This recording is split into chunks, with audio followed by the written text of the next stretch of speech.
Oke, kita sambung ini ya, Yunus Damaskus tentang penciptaan, ya.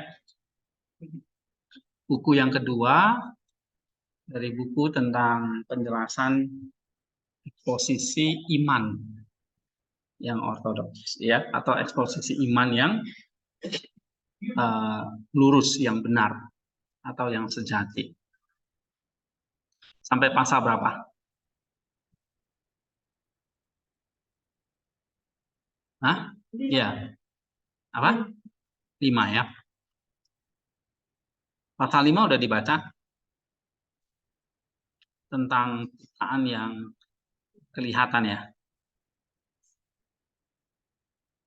Oke. Ada ciptaan yang tidak kelihatan dan ada ciptaan yang kelihatan. Nah, yang tidak kelihatan itu misalnya tentang iblis dan roh-roh jahat. Ya. Apa yang dipelajari minggu lalu? Nih, Raymond.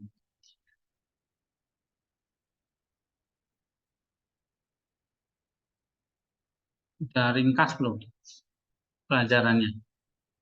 Hah? Hah? Oke, kamu coba bacain apa yang kamu pelajari.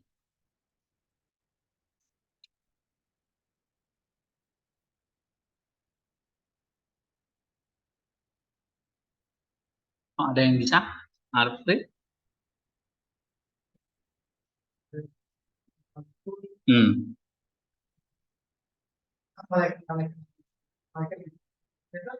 Para mereka ini juga punya hierarkinya sendiri. Ya. Dan mereka juga ternyata enggak, ya seperti yang selama ini saya pikirkan, mereka itu bisa ada di mana aja gitu. Ternyata hierarkinya apa aja? Ada sering nafi, ada rubin itu serakin, terus ada penguasa.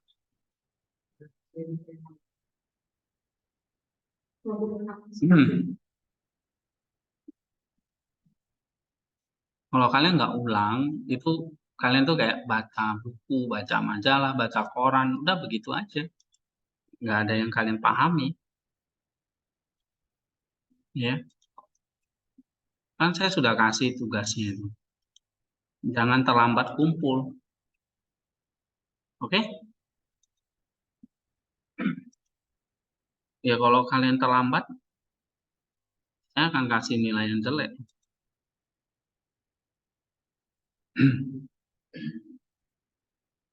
Ya.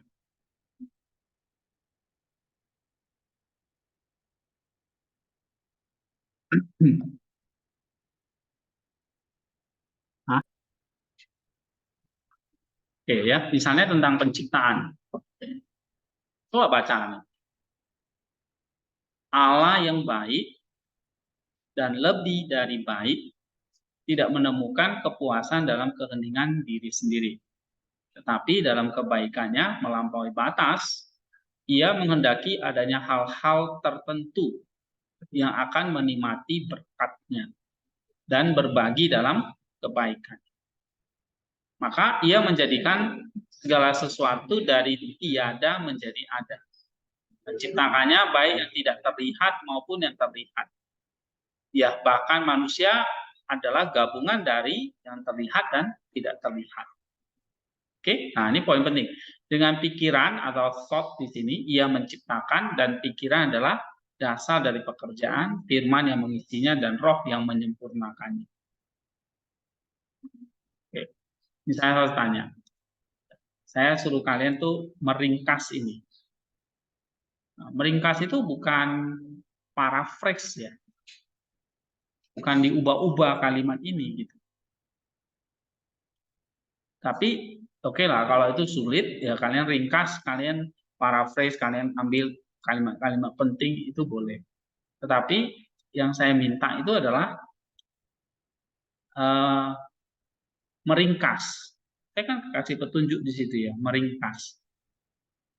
Bukan meringkas itu berarti kamu ngutip ini ya dengan cara meringkas. Misalnya di sini kamu bisa meringkas apa? Ciptaan itu adalah karya dari Allah yang baik. Itu poin 1, ya kan? Mengapa Allah menciptakan? Karena dia ingin ciptaannya juga menikmati berkatnya. Ya, ciptaan oleh kebaikan Allah dari tidak ada menjadi ada. Nah, ciptaan melibatkan Allah Tritunggal. Nah, itu loh tuh maksudnya. Itu namanya meringkas. Ya. Nah, jadi ciptaan adalah karya Allah Tritunggal yang maha baik. Sehingga dengan diciptakan dari tidak ada menjadi ada, ciptaannya bisa menikmati kebaikan atau berkatnya. Menikmati berkatnya atau berbagi dalam kebaikannya. Sudah titik di situ. Ya. Nanti kalian kalau bikin paper kan seperti itu. Ini mulai pikirkan ya, ini udah minggu keberapa? 5 kan? Nah, kan misalnya tentang topik-topik yang kita bahas ini kan kalian sudah harus pikirin. John Damaskus, misalnya tentang penciptaan, atau nanti bahas tentang Allah, konsep Allah menurut John Damaskus. Ya, sudah ada topik ini tentang Allah. Misalnya tentang malaikat boleh, tentang iman nanti juga boleh, ya, tentang Kristus boleh. Ya, topik-topik apa yang sudah dibahas di situ, nah kamu harus cari apa konsep dari John Damaskus. Nah, caranya latihannya adalah waktu saya suruh kalian baca di kelas, saya jelasin, kalian catat. Tapi saya juga mau kalian latihannya adalah dengan ini misalnya ini nanti kalian kutip, misalnya penciptaan. Apa itu penciptaan? Nah, menurut Damaskus, kalian bisa kutip ini sih, kutip langsung, atau kalian paraphrase, ya. Kalian terjemahkan ulang dengan bahasa sendiri, ya. Atau dengan meringkas, ya kan? Dengan meringkas. Meringkasnya tadi saya kasih contoh. Allah Tritunggal yang maha baik menciptakan segala sesuatu yang dari tidak ada menjadi ada, supaya ciptaannya bisa menikmati berkatnya, ya kan? Atau berbagi dalam kebaikan. Nah, itu namanya ringkasan. Jadi kalimat yang misalnya ini kan berapa baris ya? 7 baris kan? Diringkas jadi 1 atau 2 baris. Ya. Tapi kayak tadi seperti yang nota baca, ya boleh-boleh aja, itu catatan perkuliahan, ya. Ya makanya itu penting dibaca ulang lagi. Tapi yang kalian kumpulkan ke saya adalah ringkasan yang kalian pahami. Misalnya pasal 2 tentang penciptaan, ini contohnya ya kan? Tadi saya sudah jelasin. Nah, lalu setelah itu kamu coba tarik sebuah penjelasan atau komentar. Karena kan kutipan itu ada 3 bagian. Kutipan itu kan ada kutipan langsung, ya, paraphrase dan ringkas. Kalau kutipan langsung ya langsung apa yang tertulis di teks itu tanpa diubah-ubah lagi. Misalnya kalian kutip ayat Alkitab, kutip misalnya ya ini namanya kutip langsung. Kutip langsung, ya. Paraphrase ya kamu ubah dengan kalimat sendiri. Kalau ringkas, misalnya ada 10 kalimat, kamu ringkas jadi 2 kalimat. Ini maksud 10 kalimat ini. Nah, yang saya suruh di tugas kalian itu apa? Belajar ringkas. Karena dia yang sulit gitu. Ya.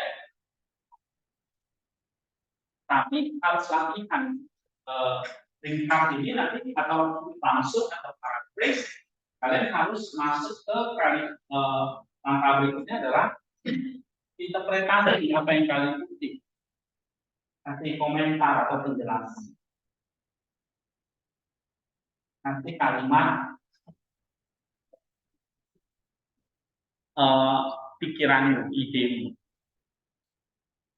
gitu, ya. Sehingga misalnya ini ya, ini satu paragraf, kalian bisa kutip bentuk ringkasan, terus kasih penjelasan sehingga menjadi sebuah paragraf, ya kan? Jadi sebuah paragraf. Nah, paragraf itu kan isinya apa? Topik.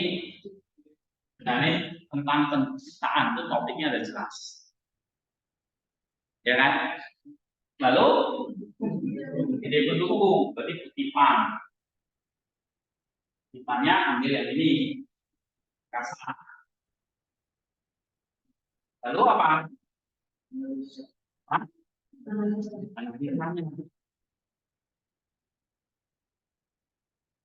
Ya. Jadi ada topik sentence, lalu ada supporting details-nya, ya. Lalu apa? Ada original idea-nya, ya kan? Satu lagi ini kasih penutup. Ya. Jadi satu pasal satu mulai sekarang. Jangan kayak ini sekarang nih acok, aduh, kacau balau. Nah, apa aja yang kalian tulis di situ, yang penting kumpul. Iya, memang saya nilai, ya, tapi nggak boleh kayak gitu terus. Kalian apa ya? Itu hanya lama-lama ya, nggak ada gunanya ngerjain kayak gitu loh. Jadi saya mau tugas mingguannya itu nanti latihan jadinya.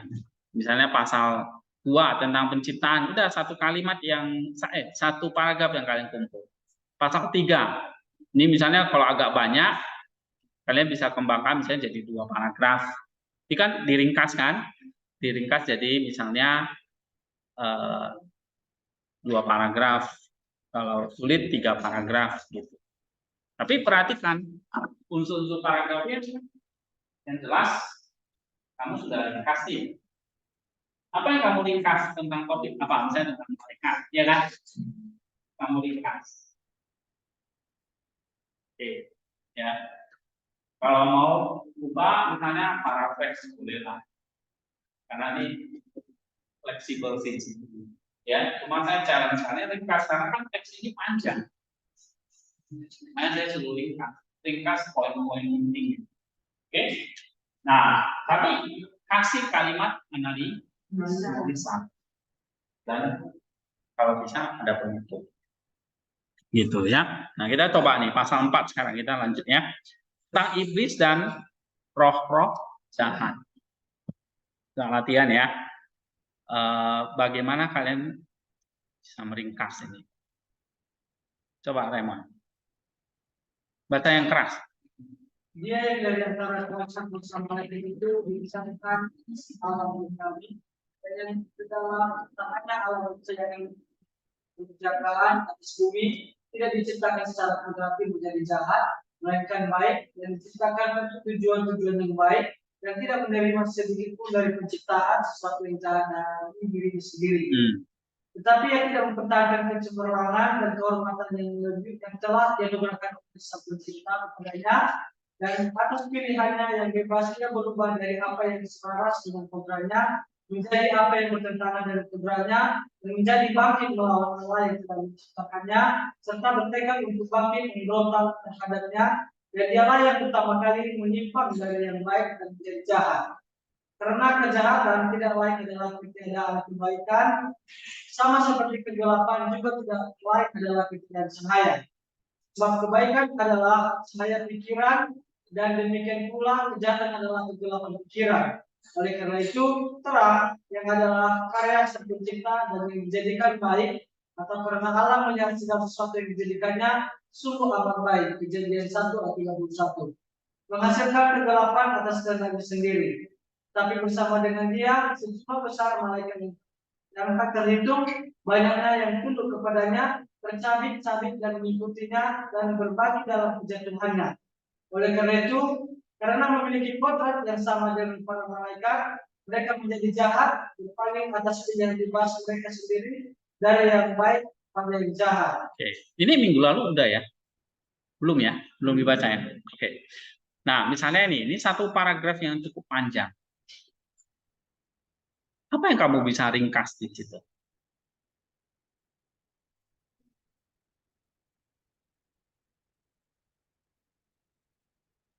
Kalau dari saya, Pak, Ya, Allah tidak menciptakan yang jahat, namun dengan kehendak bebas iblis yang menciptakan dosa itu sendiri ada. oke. Ini kan tentang kejatuhan malaikat, ya kan? Topiknya tentang kejatuhan malaikat. Nah, Damaskus menjelaskan Allah menciptakan segala sesuatu itu baik, termasuk para malaikat. Tetapi malaikat diberi kehendak bebas. Artinya apa? Kehendak bebas di situ, pilihan bebas. Artinya dia bisa melakukan sesuai dengan kodratnya, yaitu melayani Allah, atau berubah memberontak terhadap dia. Nah, oleh kehendak bebasnya apa? Para malaikat itu menentang, ya kan? Atau menyimpang dari apa yang baik. Jadi kalau dia tidak melakukan baik, itu artinya jahat. Gitu. Jahat bukan sebuah keberadaan ya, atau sebuah ciptaan. Tapi ketiadaan ya apa yang baik. Sama seperti gelap adalah ketiadaan cahaya. Ini kan jelasin malaikat kok bisa jatuh jadi iblis karena pilihan bebas. Itu intinya sebetulnya yang dia mau katakan. Nangkep nggak? Nah, sehingga apa analisamu di sini? Analisamu apa? Misalnya kehendak bebas menentukan, ya kan? Setiap ciptaan itu hidup menurut kodrat atau menyimpang dari kodrat. Jadi kuncinya di kehendak bebasnya yang Tuhan anugerahkan, dipakai nggak untuk hidup sesuai kodratnya atau menyimpang. Misalnya malaikat, kodratnya apa? Menyembah Allah, melayani Allah. Tapi kalau dia mau melebihi Allah, bukan lagi melayani Allah, tapi menandingi Allah, itu sesuai kodratnya lagi nggak? Menyimpang.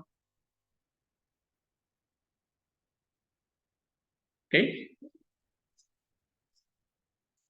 Nah, kebaikan berarti apa itu?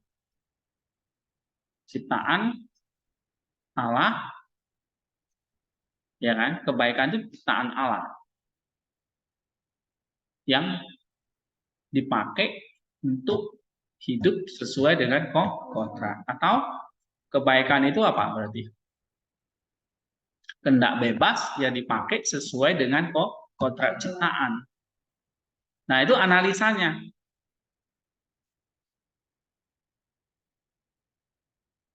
Ya. Sehingga di sini kebaikan itu bergantung nih kehendak bebasnya. Apakah mencapai sasaran atau tidak tergantung kehendak bebas yang dipakai oleh ciptaan itu. Atau kehendak bebas ini yang diberikan Allah ini untuk supaya setiap ciptaan itu apa? Bisa memakainya untuk mencapai tujuan kodratnya. Nah, ternyata di sini sebagai malaikat itu memakai kehendak bebasnya untuk menyimpang. Itulah ada malaikat yang jahat. Ya. Nah, itu analisanya. Coba lagi. Oleh karena itu, Ya.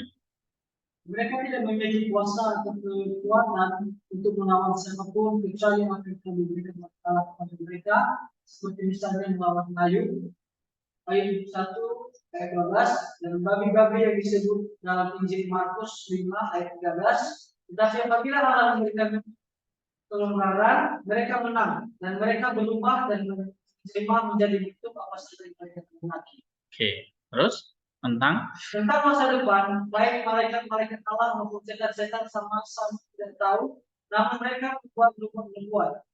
Allah menyatakan masa depan kepada para malaikat dan memerintahkan mereka untuk bernubuat, dan apa yang mereka katakan menjadi kenyataan. Tapi setan-setan juga membuat nubuat, kadang-kadang karena mereka melihat apa yang terjadi dari kejauhan, dan kadang-kadang hanya menebak-nebak. Oleh karena itu, banyak yang mereka katakan adalah salah dan tidak boleh dipercaya, meskipun mereka sering mengatakan apa yang benar, seperti yang telah kami katakan. Mereka mengatakan apa yang benar, selain itu mereka mengetahui kitab suci. iya. Nah, misalnya 2 paragraf ini. Apa yang kalian ringkas?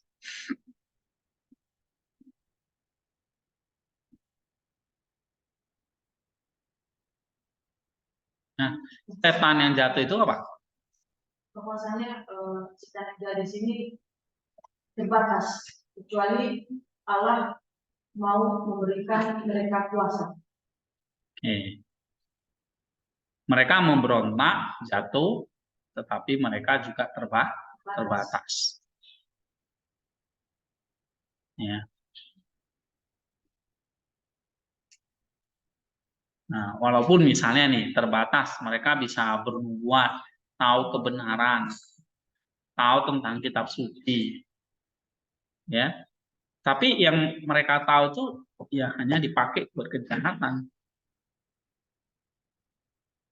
Nah, oleh karena itu kita jangan mau ditipu,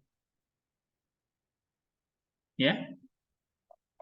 Mereka tahu, tapi kadang-kadang juga mereka menebak-nebak. Itu maksudnya. Ya. Jadi 2 paragraf itu intinya mau cerita bahwa para malaikat yang jatuh itu punya kuasa yang terbatas. Ya. Punya kuasa yang terbatas. Misalnya contoh kasus Ayub. Itu. Setan nggak bisa mengambil nyawa Ayub. Dia hanya bisa, atau setan nggak bisa mempengaruhi Ayub untuk melawan Allah, kan? Ya kan? Setan hanya bisa mengambil harta bendanya, gitu, atau membuat dia menderita. Tapi untuk membuat orang itu sampai melawan Allah, ya tergantung kehendak bebas orang itu, bukan dari setan. Atau misalnya dalam Markus 5 ayat 13 itu. Cerita yang masuk ke dalam hewan-hewan. Ya, Yesus memerintahkan, lalu babi-babi itu lompat ke jurang dan mereka mati. Ya. Jadi ada kekuatan yang juga terbatas, ya. Nah, apa analisanya misalnya? Nah, kalau 2 paragraf ini kan tentang setan yang terbatas, ya, kuasanya. Walaupun mereka bisa bernubuat, atau tahu tentang kebenaran, tahu tentang kitab suci, tetapi sekali lagi yang mengontrol adalah kehendak bebas dari setiap makhluk itu, bukan setannya. Ya, itu maksudnya. Nah, di sini kan kalau analisa kita adalah kasus setan ini atau kasus iblis ini adalah apa?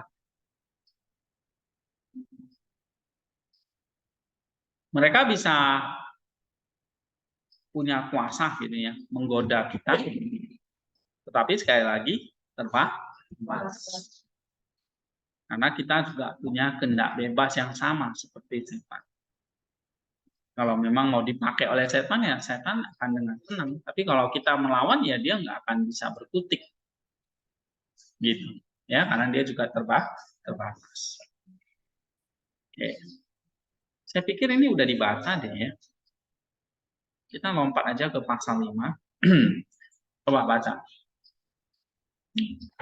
Jessica. Kelima, mengenai ciptaan yang kelihatan, Allah itu sendiri yang kita muliakan sebagai Allah yang Maha Esa, menciptakan langit dan bumi dan segala isinya, dan menjadikan segala sesuatu dari ketiadaan menjadi ada. Sebagian dia ciptakan dari bahan yang tidak ada sebelumnya, seperti langit, bumi, udara, api, air, dan sebagian lagi dia ciptakan dari unsur-unsur yang sudah ada, yang sudah diciptakannya, seperti makhluk-makhluk hidup, tumbuh-tumbuhan, dan biji-bijian. Karena semua itu terbentuk dari tanah, air, udara, dan api atas perintah dibentuk. Iya. Apa maksudnya ini? Ciptaan yang kelihatan itu langit dan segala isi. Ciptaan kelihatan itu adalah langit dan segala isinya.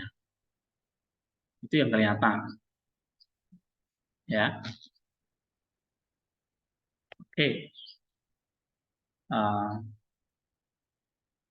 Yang dimaksud dengan kelihatan itu adalah misalnya apa? Unsur-unsur, ya kan? Seperti makhluk, tumbuhan, biji. Nah, ini menandakan ciptaan itu tidak sejenis. Ya, tidak sederhana, kompleks. Ciptaan yang kelihatan ini kompleks. Ciptaan yang tidak kelihatan sederhana. Ya, tapi terbatas. Sedangkan sedangkan ciptaan kelihatan itu sifatnya bukan roh, tapi kompleks. Ya. Nah, nanti kita baca gimana kompleksnya ini ya. Oke.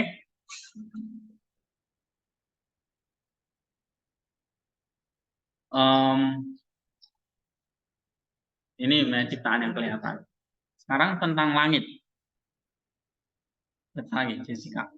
Tentang langit, langit adalah pemilik dari segala sesuatu yang diciptakan, baik yang terlihat maupun yang tidak terlihat. Karena di dalam nafasnya tercakup dan ditandai kemampuan mental para malaikat dan seluruh dunia indera. Tetapi Ilahi sendiri tidak terbatas melalui segala sesuatu dan mengelilingi segala sesuatu dan membatasi segala sesuatu karena Dia berada di atas segala sesuatu dan telah menciptakan segala sesuatu. Iya, misalnya tentang ciptaan yang kelihatan salah satunya adalah langit. Ya, tadi kalau dikatakan yang kelihatan itu seperti langit, dia punya kompleksitasnya atau punya kemajemukan yang kompleks. Ya, contoh misalnya tubuh kita aja ya, ini sangat kompleks. Ya, tumbuh-tumbuhan juga sama. Ya, makhluk hidup lah. Nah, mulai dari langit dulu. Langit ini segala sesuatu. Apa yang dimaksud dengan langit ini? Nah, langit ini apa? Kayak dia katakan keliling ya dari segala sesuatu yang diciptakan. Jadi kayak sarana dari segala sesuatu, baik langit yang langit para malaikat yang tidak terlihat maupun langit ya dari ciptaan yang terlihat. Jadi bumi ya disebut langit juga karena terlihat. Jadi apa yang terlihat itu juga disebut langit. Planet itu juga bagian dari langit. Terlihat kan? Bintang-bintang itu juga bagian dari langit. Cakrawala itu juga langit. Udara itu juga langit. Itu. Makanya dia adalah segala sesuatu yang kelihatan maupun yang tidak terlihat. Nah, itu ada di langit. Ya. Tetapi di sini apa? Langit itu ciptaan. Berarti walaupun ya mengelilingi segala sesuatu, tapi dia terbatas. Sedangkan yang menciptakan itu tidak terbatas. Itu maksudnya. Ya. Berikutnya. Oleh karena itu, kitab suci berbicara tentang langit dan langit di atas bumi dan langit-langit di atas langit-langit. Dan Paulus yang diberkati mengatakan bahwa ia terangkat ke langit yang ketiga. Kayaknya ini juga udah ya. Oke, kita baca aja.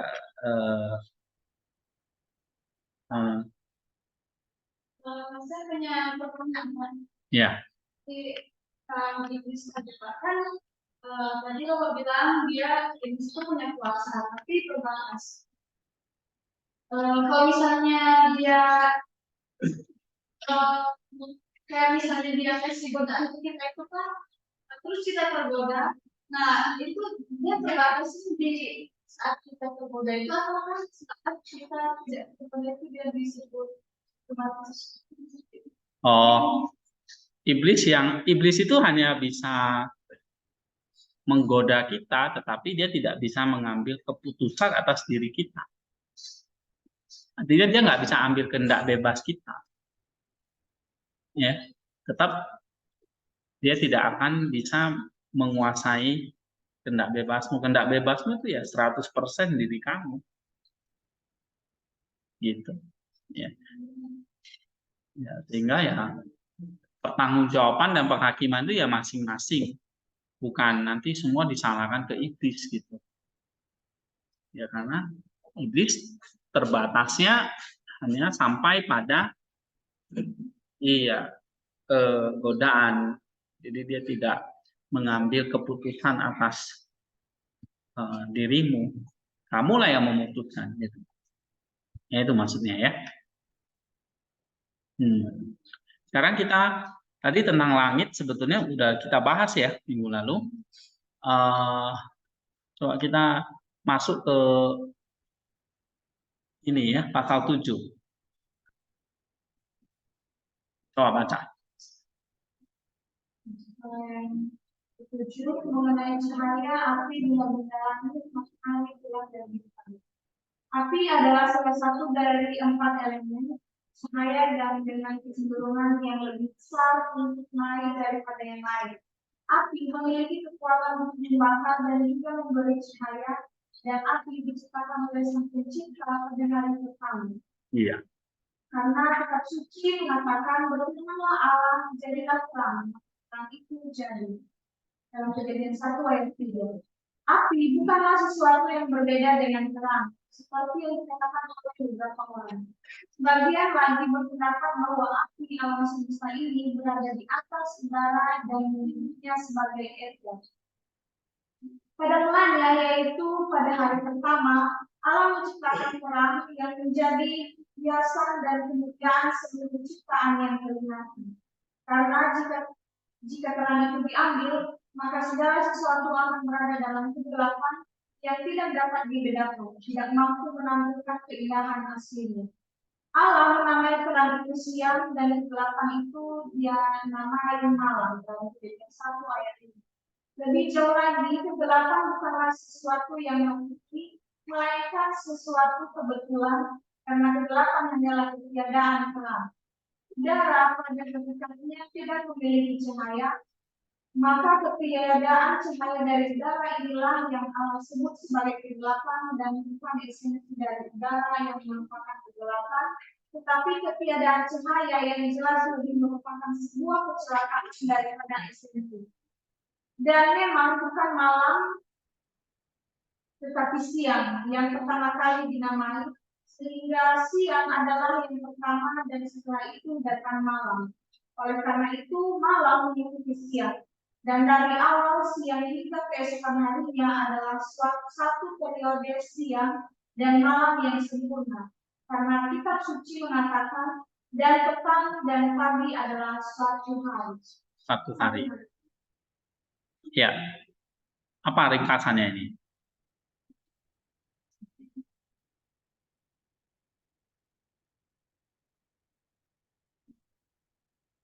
Api adalah salah satu dari 4 elemen. 4 elemen itu kan ada api, terus apa lagi di sini? Ada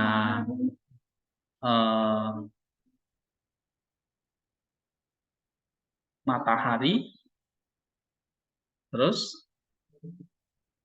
enggak, bukan. 4 elemen dari bumi itu. Ya.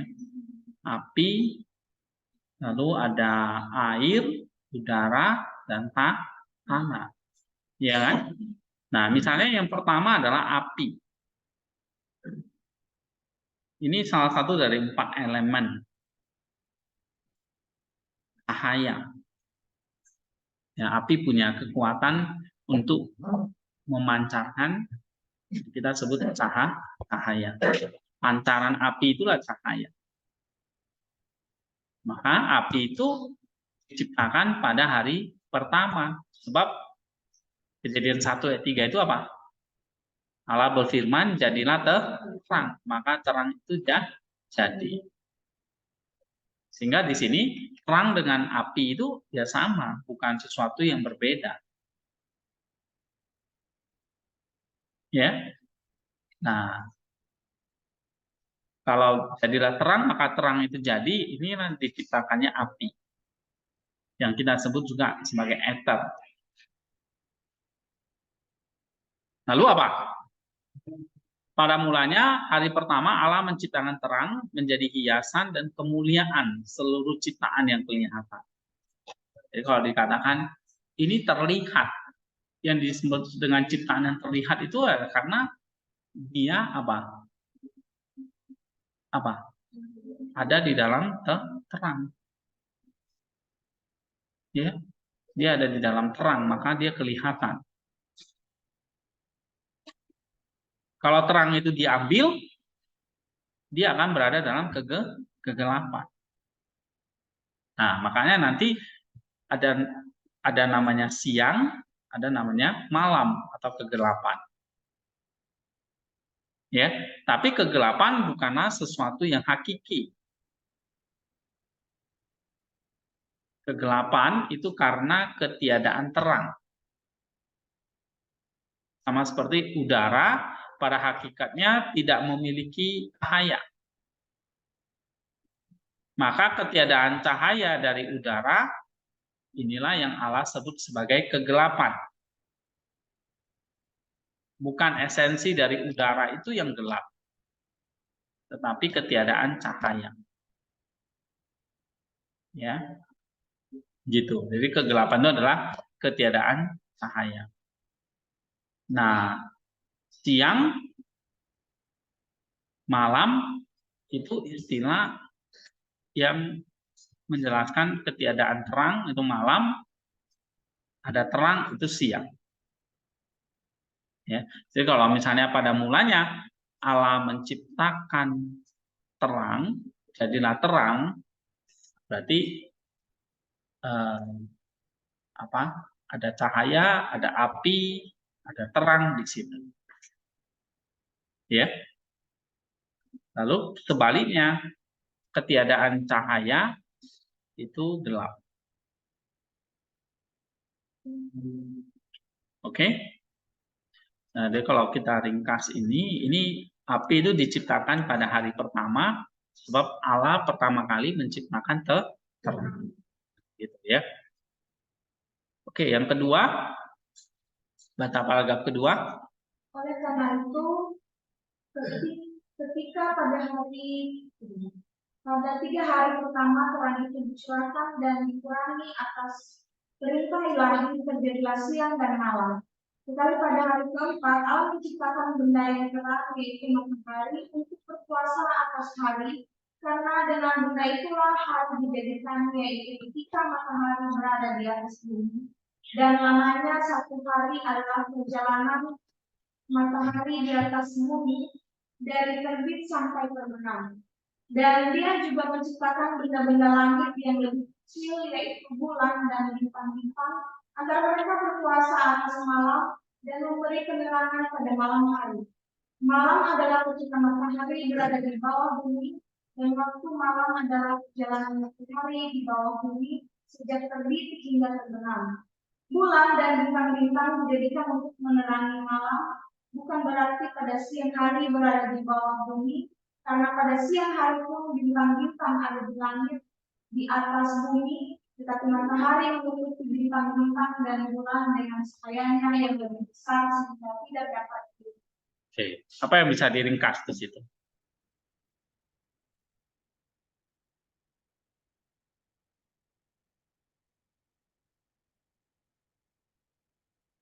Enak?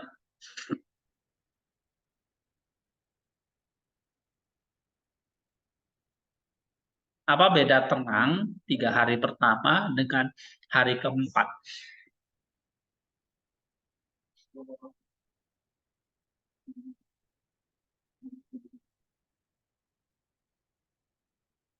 Tiga hari pertama terang itu dicurahkan, ya kan?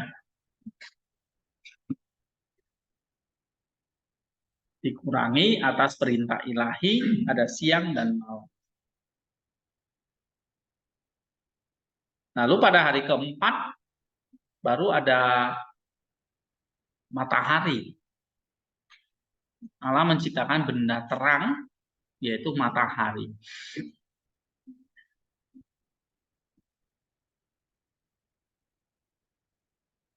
Ya. Nah, terus di situ dikatakan apa? Hari yang berpuasa pas hari yang berada di atas bumi dan lamanya itu 1 hari. Itu perjalanan matahari yang berada di atas bumi sampai dia terbenam. Ya. Hari di sini, hari dalam hari keempat ini bukan lagi bicara seperti sama dengan 3 hari pertama itu. Ya. Nah, ini bicara tentang karena sudah ada matahari, maka ini berbicara perjalanan matahari di atas bumi dari terbit sampai terbenam. Nah, ini lamanya 1 hari adalah perjalanan matahari itu. Ya. Nah, kemudian dia juga menciptakan apa? Benda-benda langit yang lebih kecil, yaitu bulan dan bintang. Ya. Agar mereka berkuasa atas malam dan memberi penerangan pada malam hari. Di bulan memberi penerangan pada malam hari.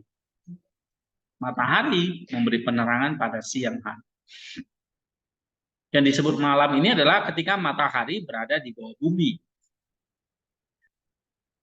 Ya. Dan disebut siang ketika matahari berada di atas bumi. Nah, bulan dan bintang-bintang itu benda-benda langit untuk menerangi malam.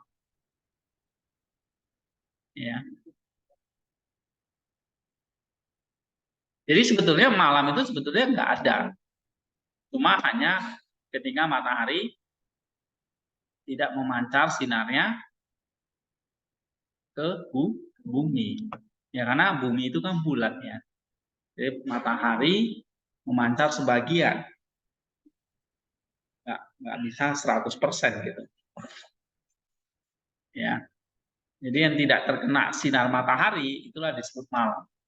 Atau dia katakan di sini berada di bawah bumi. Ya. Oke. Nah, kalau kita ringkas jadinya apa ini? Yang kita bisa ringkas apa? Ayo belajar. Semua mesti ngomong.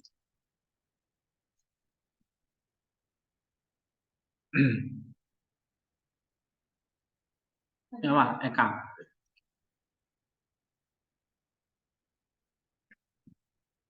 Kalau ngantuk-ngantuk, keluar dulu aja. Jangan di sini. Percuma kamu duduk di situ. Kamu nggak akan bisa ngerti apa yang dibaca. Ayo, apa? Menurut saya, kenapa tiga hari pertama itu diciptakan terang dan pada hari keempat juga diciptakan benar-benar kebenaran, karena hari ketiganya itu berkaitan dengan terang yang diciptakan pada hari pertama, dan hari yang keempat itu untuk melengkapi terang-terang pada hari yang bagi kami. Apa? Jadi ini kan tentang hari keempat. Ya, Allah menciptakan matahari. Ini penciptaan matahari. Diciptakan hari keempat. Nah, matahari itu adalah benda penerang. Ya.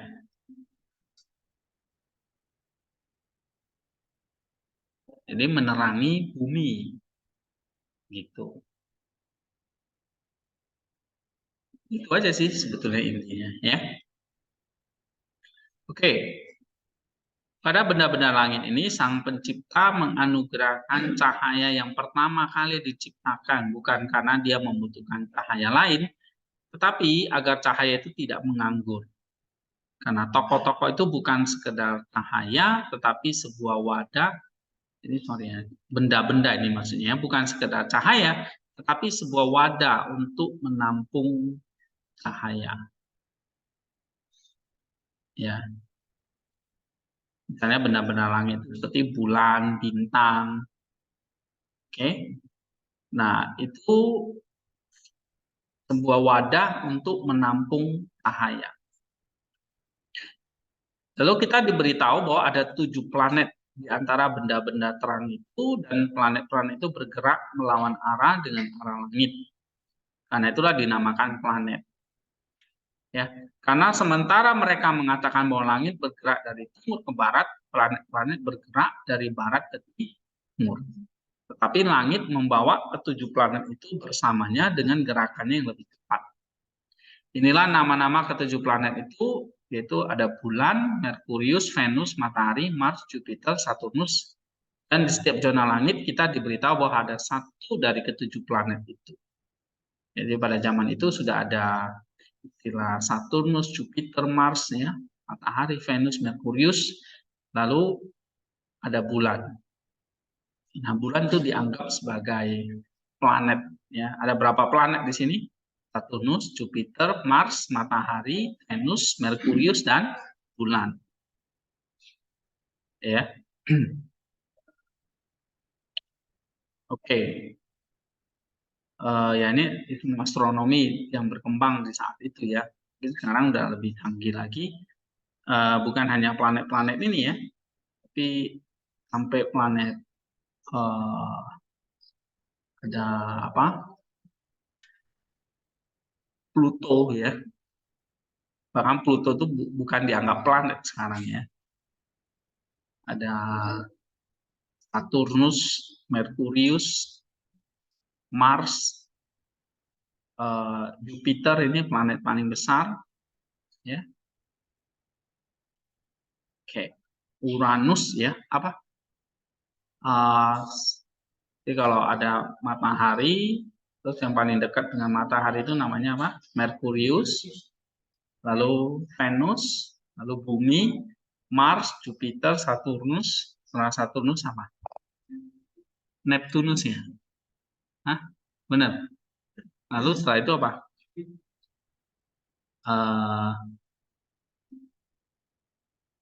Uranus ya. Hah? Neptunus, Uranus ya. Baru Pluto ya. Oke.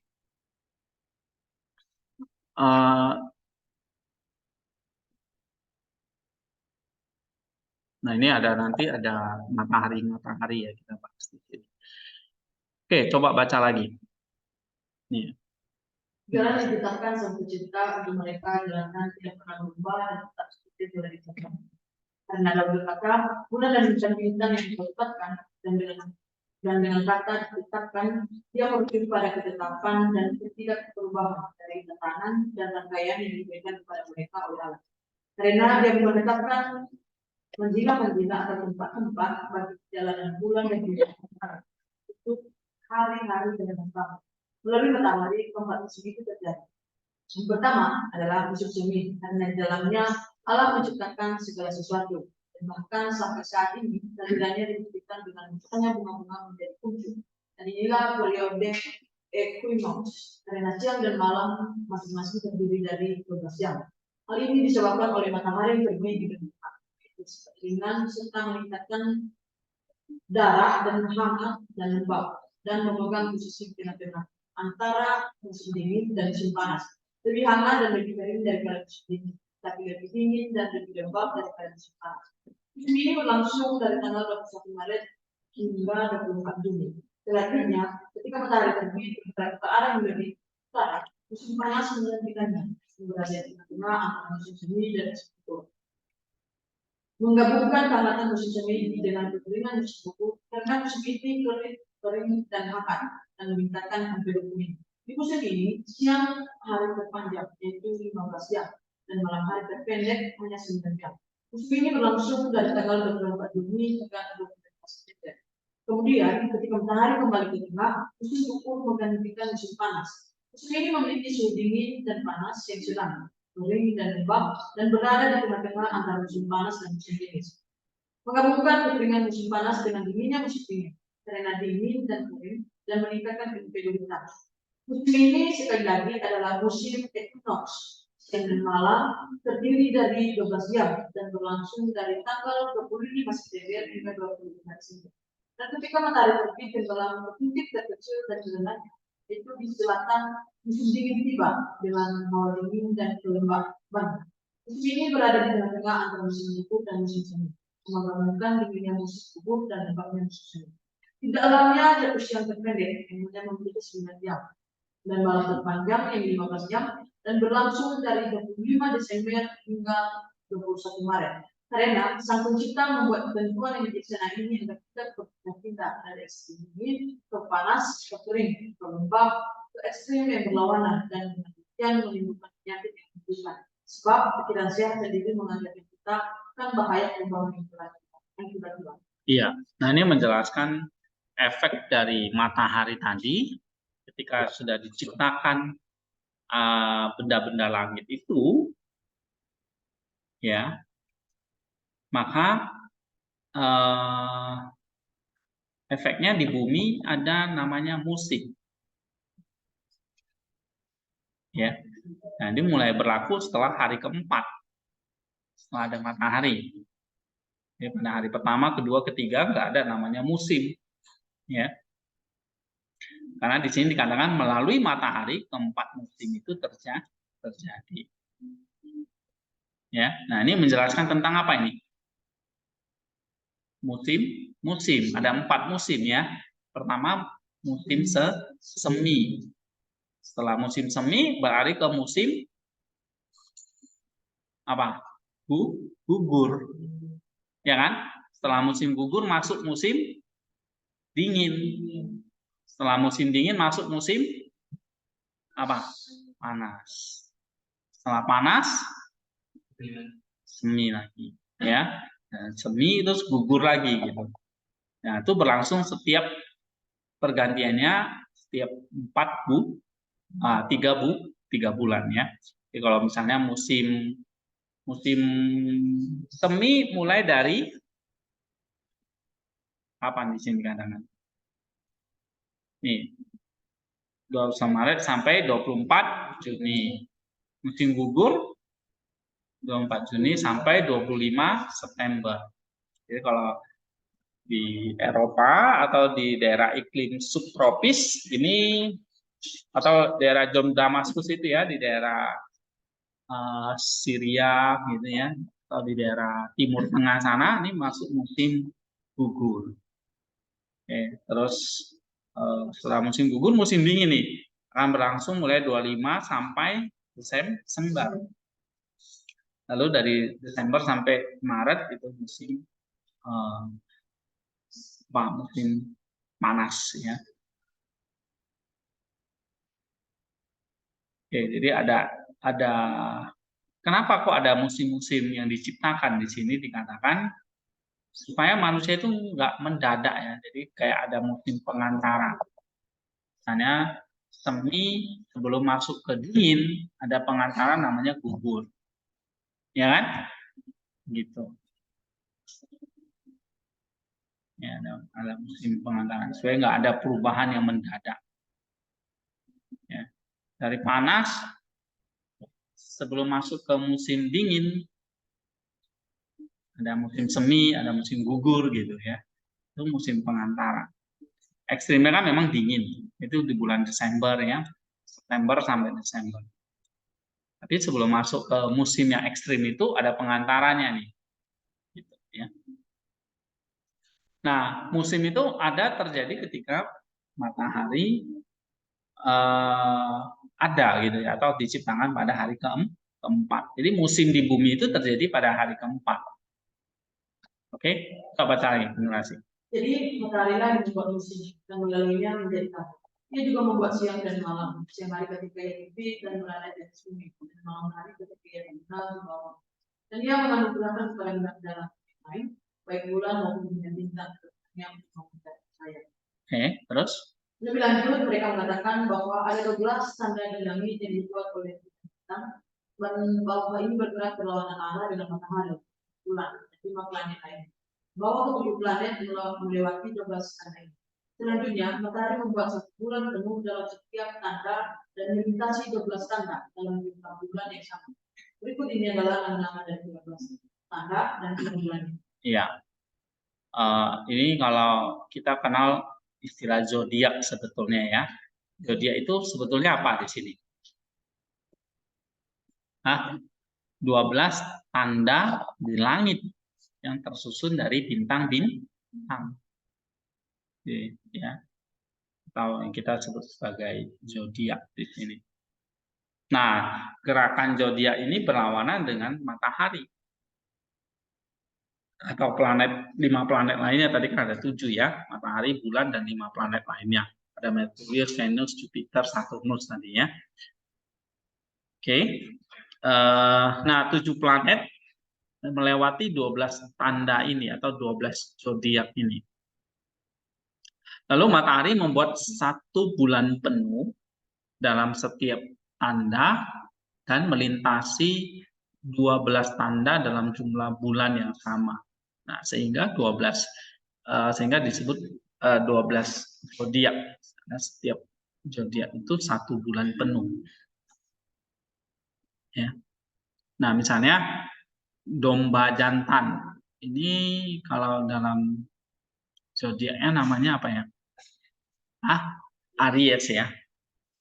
Oke, mulai tanggal 21 Maret ini. Menerima mataharinya pada tanggal 21 Maret. Lalu ada banteng, ini Sagittarius ya. Sagittarius ya.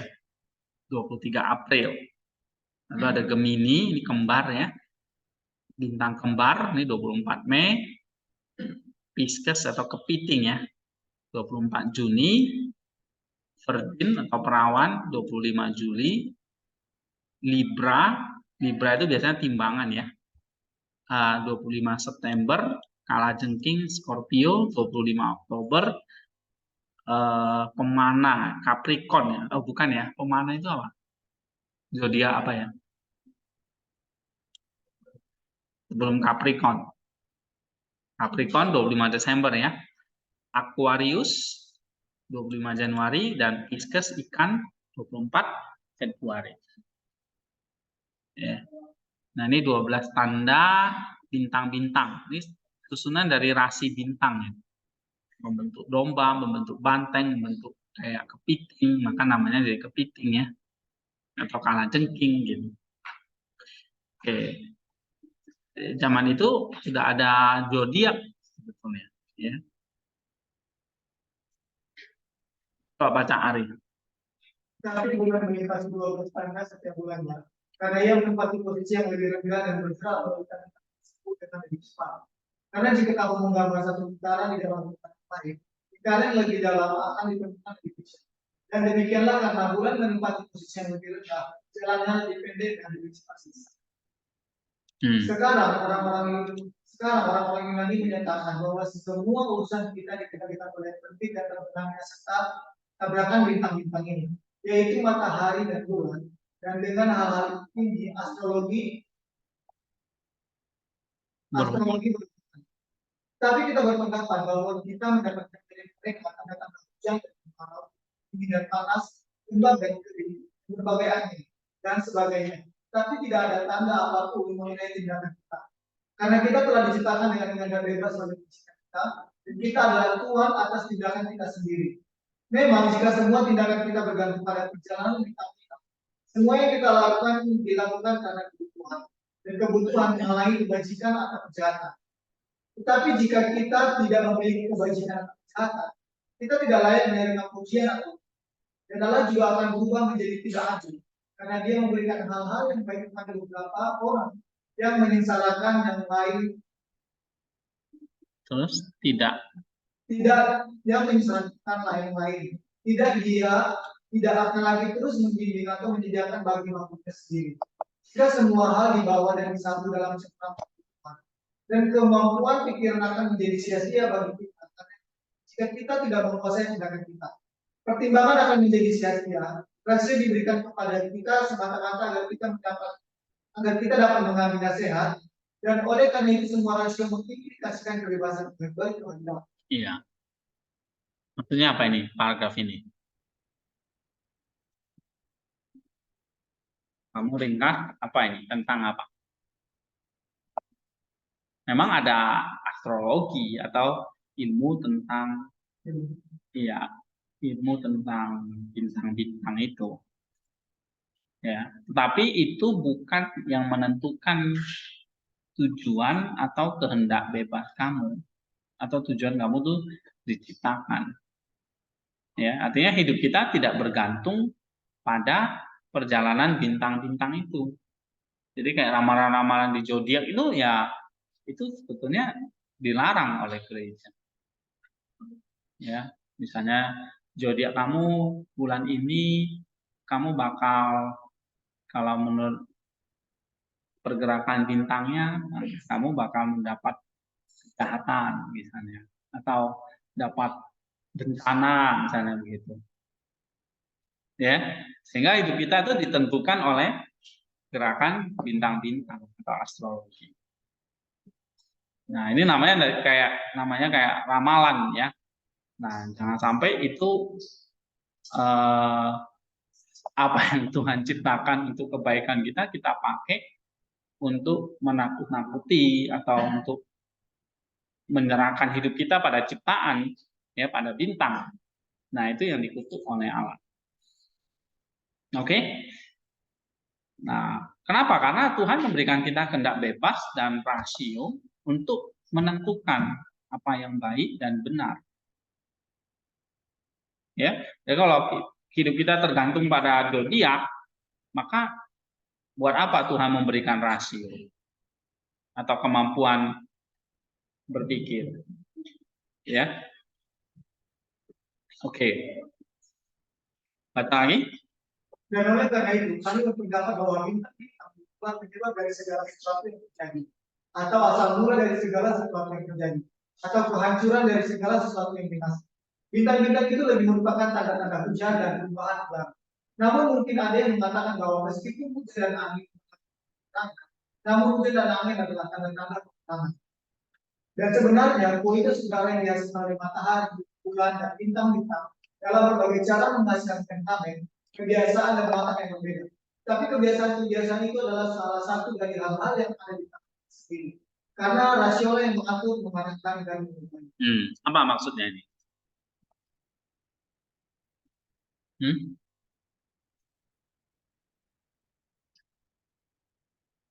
Tadi kan saya sudah katakan kan, ada bintang-bintang ini atau zodiak, tapi mereka bukan Iya, bukan penyebab atau menentukan hidup ciptaan, hidup kamu. Ya, tetapi apa yang menentukan? Tangan kita sendiri. Iya, kehendak kamu sendiri yang menentukan. Atau rasio kamu lah yang bisa mengatur, mengarahkan, dan mengubahnya. Kan ada Damaskus. Bukan ditentukan oleh bintang-bintang itu. Ya. Oke. Terus Sering juga terjadi bahwa komen-komen muncul. Ini adalah tanda-tanda kematian para raja, dan mereka bukanlah bintang-bintang yang diciptakan pada mulanya, tetapi dibentuk pada saat yang sama dengan berita ilahi yang dibaca. Dan bahkan bintang yang dilihat oleh orang Majus pada saat kelahiran sahabat dan jenis orang manusia, Tuhan kita yang telah menjadi manusia demi kita, tidak termasuk salah satu bintang yang diciptakan pada mulanya. Dan ini jelas terjadi kadang-kadang arahnya dari timur ke barat, dan kadang-kadang dari utara ke selatan. Pada suatu saat dia bersembunyi, dan pada saat berikutnya ia dinyatakan dan sangat tidak selalu dengan kebutuhan dan sifat bintang-bintang. Oke, misalnya ada tanda muncul komet, itu kayak tanda ada kematian para raja. Ya, ini jadi kayak astrologi itu kayak bisa jadi tahayul, ya. Gitu. Ambil contoh kasus misalnya bintang nih, gimana bintang yang muncul saat juru selamat lahir. Damaskus bilang itu bukan tahayul, ya. Itu salah satu bintang, itu bukan juga bintang yang diciptakan pada mulanya, tapi diciptakan ya ada terjadi pada saat menjelang kelahiran Kristus. Sehingga gerakan bintang ini berubah-berubah gitu. Ya, kadang dari arah timur ke barat, kadang dari utara ke selatan. Oke. Maka dia bintang yang paling gede ya saat itu.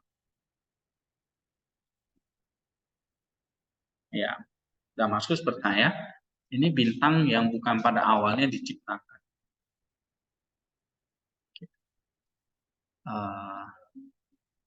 Jadi memang sengaja Allah itu ada untuk menuntun orang Majus itu. Ya. Lanjut. Maka harus dipahami bahwa bulan mempunyai cahayanya dari matahari. Bukan karena Allah tidak mampu memberikan cahaya sendiri, tapi agar hikmah dan keteraturan tidak terkesan pada Allah. Satu bagian memerintah dan bagian lainnya diperintah. Dan agar kita dapat belajar untuk hidup bermasyarakat dan saling berbagi hati. Dan turut di bawah kekuasaan. Pertama-tama pada Tuhan kita dan pengganti kita, Allah dan Tuhan kita. Dan kemudian juga pada para penguasa yang diberi otoritas olehnya. Dan tidak mempertanyakan mengapa orang ini menjadi penguasa dan bukan sendiri. Tapi untuk menyambut semua yang datang dari Allah dengan Tuhan yang murah hati. Oke, apa maksudnya ini?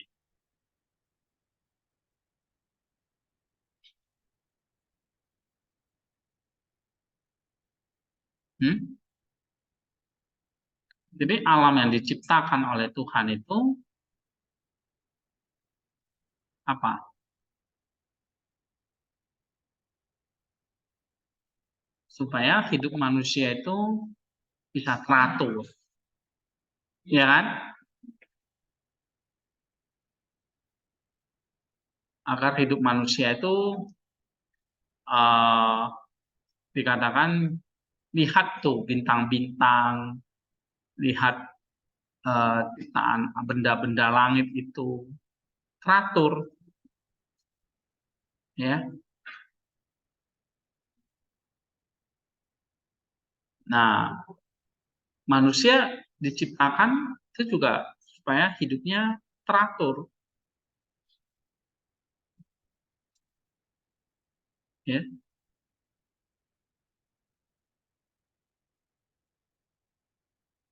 Hidup yang teratur dan diajar untuk hidup bermasyarakat, berbagi harta benda, tunduk di bawah kekuasaan, tunduk kepada Allah.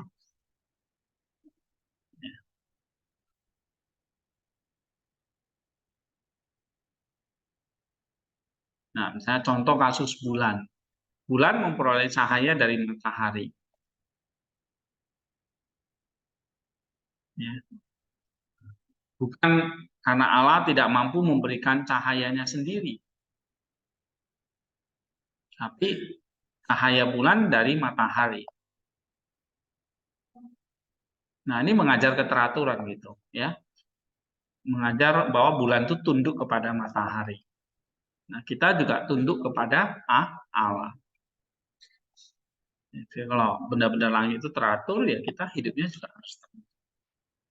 Nah, ini tentang keteraturan ciptaan,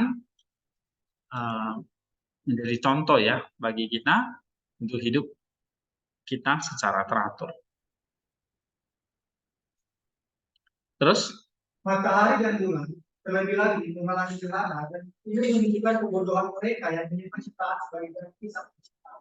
Roma 1 ayat 2 dan mengajarkan kepada kita betapa mudahnya segala sesuatu berubah dan dapat, karena segala sesuatu dapat berubah kecuali Allah. Dan apapun yang dapat berubah akan mengalami kerusakan sedangkan hukum kodratnya sendiri. Misalnya ini apa? Dia ngomong apa ini?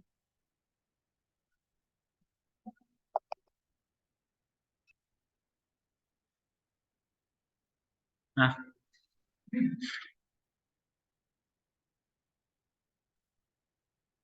iya.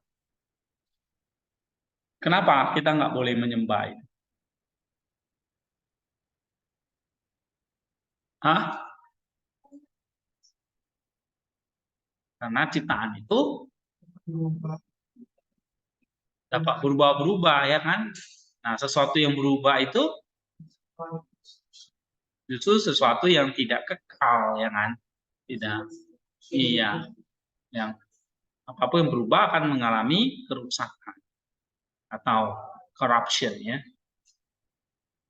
Sesuai dengan hukum kodratnya sendiri. Ya.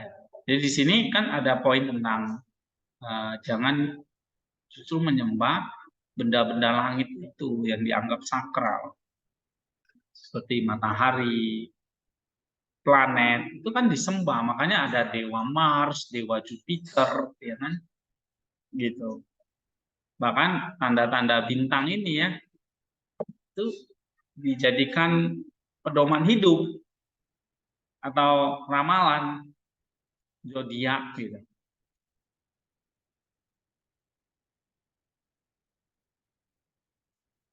Oh, baca lagi. Adapun sebab terjadinya gerhana matahari dalam tanda modern bulan adalah oleh dinding yang disalahkan, hingga menimbulkan bayang-bayang yang mengalami cahayanya sampai kepada kita. Dan besarnya gerhana itu sebanding dengan besarnya badan bulan yang tetapi janganlah kamu heran karena tubuh bulan lebih kecil. Karena banyak orang menyatakan bahwa matahari berkali-kali lebih besar, bahkan lebih besar dari bumi. Dan para bapak suci mengatakan bahwa matahari itu sama dengan bumi. Tetapi seringkali awan kecil atau bahkan bukit kecil atau tembok yang cukup untuk menyebutkan. Misalnya gerhana itu. Ada yang menyembah gerhana matahari karena dianggap sesuatu yang mistik gitu ya. Padahal gerhana itu cuma apa? Badan bulan terhalang oleh dinding sehingga timbul bayang-bayang gitu. Ya. Jadi kita tadi ambil kasus contoh misalnya tentang gerhana tadi. Ya. Terus gerhana bulan di sisi lain disebabkan oleh bayangan yang dihasilkan bumi terhadap bulan berada pada posisi 15 hari dan matahari serta bulan berada di kutub yang berlawanan dari utara. Matahari berada di bawah bumi dan bulan berada di atas. Karena bumi membentuk bayangan dan cahaya matahari terhalang untuk menyinari bulan, maka bulan pun mengalami gerhana. Ada lagi misalnya gerhana bulan. Itu disebabkan oleh apa? Bayangan dihasilkan bumi ya terhadap bulan. Oke, terus perlu dipahami bahwa bulan dijadikan sempurna oleh Sang yaitu bulan yang berumur 15 hari, karena memang sudah sepatutnya bulan dijadikan. Tetapi pada hari keempat, seperti yang telah kami katakan, matahari diciptakan. Oleh karena itu, bulan mendahului matahari selama 15 hari. Karena dari hari keempat sampai hari ke-15 ada 11 hari. Oleh karena itu, dalam setiap tahun 12 bulan memiliki 11 hari, lebih sedikit daripada 12 bulan matahari. Karena 12 bulan matahari mengandung 365 dan seperempat hari. Dan karena seperempatnya menjadi satu kesatuan, maka dalam 4 tahun ada satu dari 6 hari tambahan yang disebut bisextil. Dan satu tahun itu terdiri dari 366 hari. Dan di sisi lain, tahun-tahun bulan memiliki 354 hari. Karena bulan menyusut dari waktu asalnya atau pembaharuannya. Sehingga berumur 14 3 per 4 hari. Dan terus menyusut hingga 29,5 hari. Ketika ia sama sekali tidak memiliki cahaya. Dan kemudian ketika ia kembali terhubung dengan matahari, ia direproduksi dan diperbaharui. Sebuah peringatan kebangkitan kita. Demikianlah dalam setiap tahun bulan memberi 11 hari pada matahari. Sehingga dalam 3 tahun muncullah bulan interkalasi dalam bahasa Ibrani. Dan tahun tersebut terdiri dari 13 bulan karena penambahan 11 hari ini. Iya. Jadi kalau tahun bulan itu hanya ada 100 berapa tadi dikatakan 354.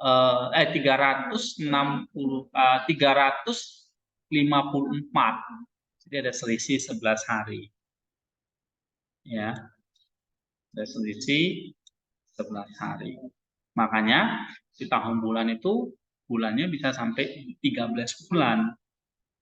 Supaya sejalan dengan tahun matahari itu yang 365 hari. Ya, karena ada istilah tahun kapisat. Oke. Ini agak rumit ya hitungannya tentang peredaran bulan dan matahari. Tapi jelas kenapa di sini dikatakan ada beda 11 hari. Ya. Nah, di sini dikatakan bulan dijadikan sempurna oleh Sang Pencipta, yaitu bulan yang berumur 15 hari. Karena memang sudah sepatutnya bulan jadikan sempurna. Tetapi pada hari keempat, seperti yang telah kami katakan, matahari diciptakan kan. Oleh karena itu kan bulan mendahului matahari selama 11 hari. Ya. Karena dari hari keempat sampai hari ke-15 itu ada 11 hari. Nah, itu selisihnya ya. Oke, coba baca Hizkia. Jelaslah bahwa matahari, bulan, dan bintang-bintang merupakan benda-benda yang majemuk dan dapat mengalami kerusakan sesuai dengan hukum-hukum yang berlaku pada masing-masing benda tersebut. Namun, kita tidak mengetahui sifat-sifat mereka. Beberapa orang mengatakan bahwa api ketika tidak memiliki materi tidak terlihat, dan dengan demikian ketika dipadamkan, api akan lenyap sama sekali. Yang lain sekali lagi mengatakan bahwa ketika dipadamkan, api akan berubah menjadi neraka. Oke, apa ini maksudnya?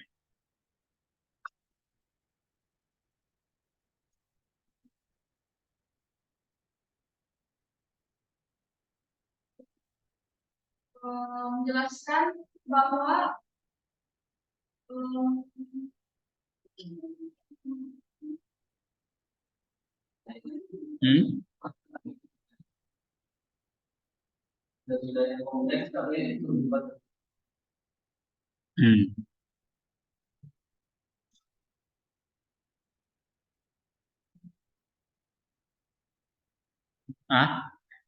Ini benda-benda langit ya, contoh matahari, bulan, bintang. Ini benda-benda yang bisa mengalami kerusakan. Ya. Terus kita tidak tahu sifat-sifat mereka.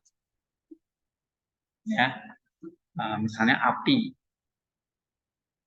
Api ketika tidak memiliki materi yang tidak terlihat atau ketika dipadamkan, api akan lenyap sama sekali. Ada yang mengatakan enggak, itu jadi udara gitu.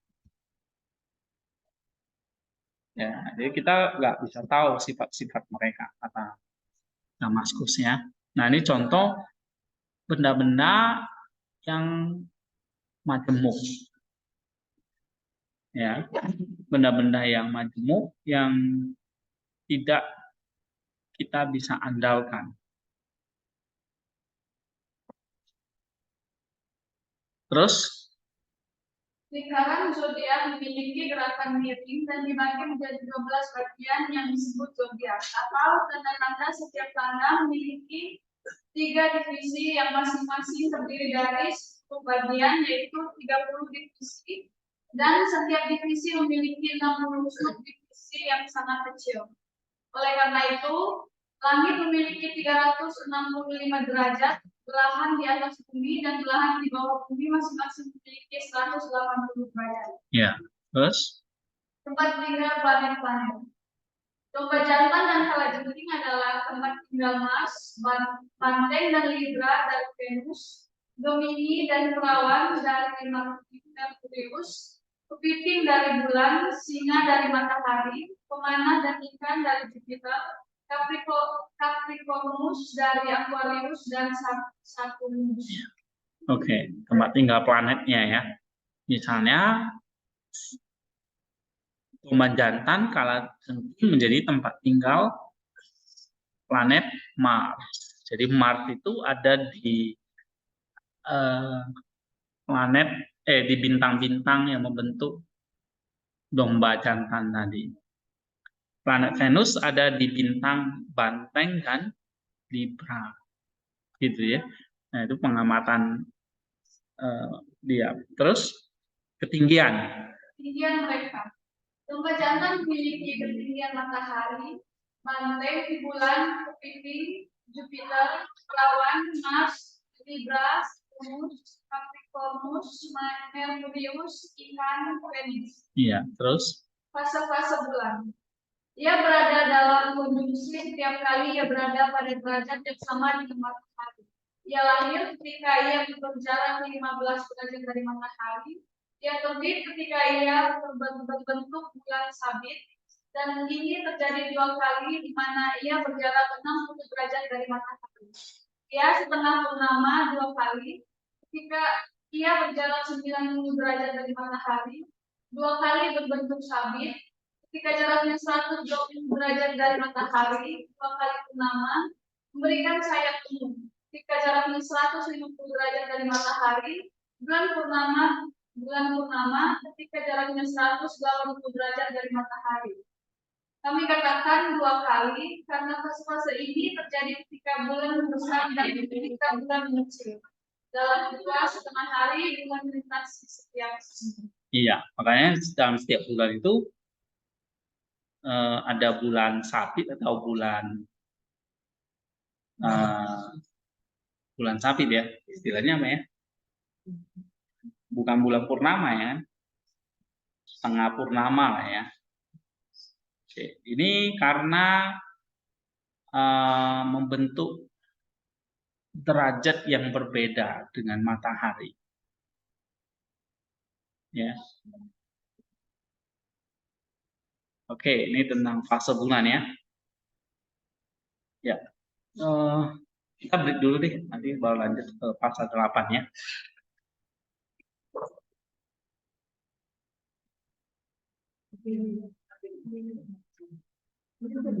Kita break 10 menit ya. Di 3:30 kita masih